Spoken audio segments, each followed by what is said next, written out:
But here's the question that I have to you, Mr. Whitlock.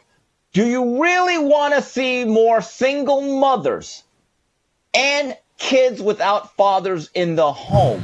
I've been told you want to make a more serious point. You have some. Yeah. You're not.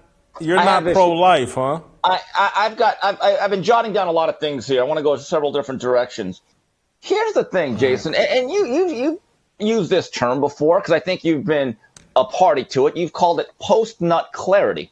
There's no doubt athletes want post-nut insurance. This is why all of them are like, oh, I'm with you. Let's abort. They want to abort like Houston on Apollo 12. Of course they do. I mean, at the end of the day, they want to have the Allstate or the farmers. They want to be in good hands and, hey, look, I don't need another kid. But seriously, here's a question that I want to ask you, though, Jason. And I know that's an ethical and moral question, and I actually am on your side on this. But from a practical standpoint, we are imperfect beings. All of us are. We're an imperfect individual as our own person. We're an imperfect society. We're an imperfect country. I respect that. I accept it. But here's the question that I have to you, Mr. Whitlock. Do you really want to see more single mothers and kids without fathers in the home? This is a large problem in many of our cities, the impact on that particular family dynamic where there is not the nuclear family. That's the question that I have.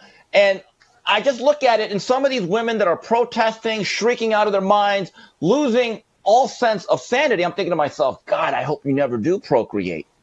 I mean, we have to be honest about this. Do we really need more unwed mothers and kids, specifically young men, who never have a real father in the home? And Steve, I don't think we need more of that. I think we need more abstinence. I think we need more condoms. I think we need more birth control. I think we need more sex without drugs and alcohol being the foundation of it. And I think that those things are all they can be accomplished. I lived in an era at age 55 when I was a kid, a girl or a guy having sex was a big deal. Everybody talked about it. Oh my God, you got blah, blah, blah. And if you heard, it was a big. Now it's nothing. Now it's as simple as swiping right or left. We can have that culture again where people actually thought. Really, even in the era of Tinder, really, you really believe that? I don't know if the genie can ever be put into the bottle again, Jason. Honestly, I think again, take Steve. We lived in a time where drinking and driving was no big deal, was nothing. We had to change that culture. Did we eliminate drinking and driving? No. We've reduced it. People frown upon it. We've created a culture where it's not a cool thing to do anymore.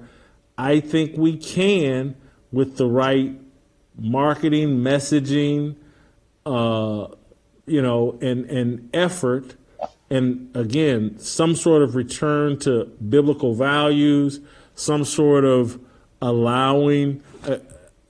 Again, we're going to have to. We have no choice. Well, but I'll in terms of just these guys getting called out need to be getting called out for basically saying, "Oh my God, you can't take away abortion. That's taken away," as if a condom is some kind of crime against humanity. It's just not that hard. And again, I acknowledge I certainly made a mistake in my lifetime participating in getting a woman pregnant, and I get it can happen. But not in any way am I saying this with any ounce of pride. But I've had a fair amount of sex. And condoms work. They work.